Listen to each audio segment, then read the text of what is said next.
Hello and welcome to another Tune for Media lesson. Today we're going to tune the toms of a small bebop style drum kit. The mounted tom is 10 by 7 inches and the floor tom is 14 by 10 inches. This is part 2 of a 3-parts lesson, so if you're looking for learning how to tune an entire drum kit, make sure to watch all 3 videos. Let's start. Jazz drum sound is usually associated with high tuning, especially with the toms. While that's true, it doesn't mean that you have to crank up your toms. If you're having a bebop style drum kit, in fact, the size of the shells is relatively smaller than most drum kits, meaning that the natural sound of the drums will be higher without the need to crank up your tuning. For both of my toms, I'm using Remo Ambassador in both sides. If you're looking for an open sound with a lot of color and harmonics, then Remo Ambassador is a great classic choice. For the batter side, I'm using the white coated Ambassador, and for the Rezo side, I'm using the clear heads. Some people prefer even thinner Rezo head, like a 7mm single ply. I personally like the 10mm Ambassador since I'm very familiar with this drum head. I like to start with the floor tom. I'm finger tightening the batter head's lugs. After that, I'll use a drum key and start turning the lugs gradually while tapping the head with a mallet, until I'm starting to hear some tone and sustain.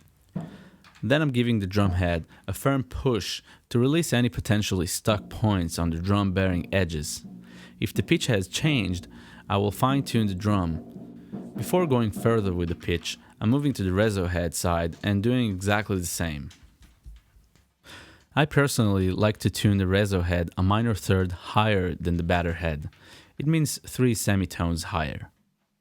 If the Rezo head is lower than the batter head, it means that the Rezo head will absorb a lot of energy. Therefore, the batter head will project smaller and thinner sound. If the Rezo head is exactly the same as the batter head, it will make the drum very stable, but somewhat neutral, if it makes sense. If the Rezo head is relatively higher than the batter head will project a fuller sound and can decay with slightly soft pitch drop. This is a more modern approach for the toms, but I feel like it works well with higher jazzy tunings. After I compare the heads, I'll tune the drum to the pitch I'll find pleasing. I'm not looking for a specific pitch, but somewhere in a good low tenor area. Of course, I'm going to move the 2 drum heads together while I'm tuning, and occasionally push the drum heads downward to release these pockets stuck on the bearing edges.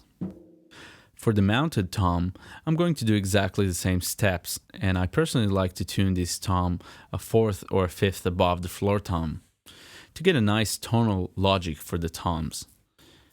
To me, it sounds complete and really makes the drum kit sound like a unified instrument.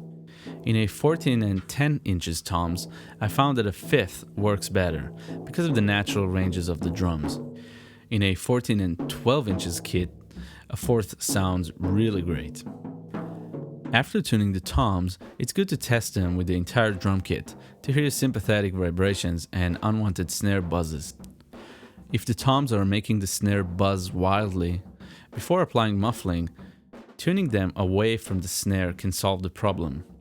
This relationship between the drums is important for the complete sound of the drums.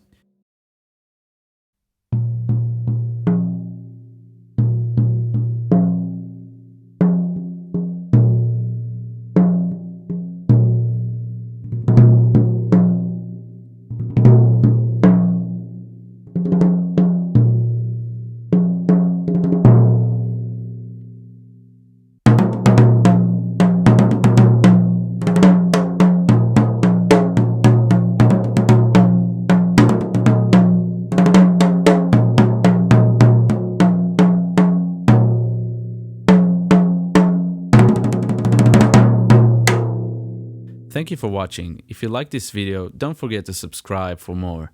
I hope you enjoyed it, and see you next time. Stay tuned.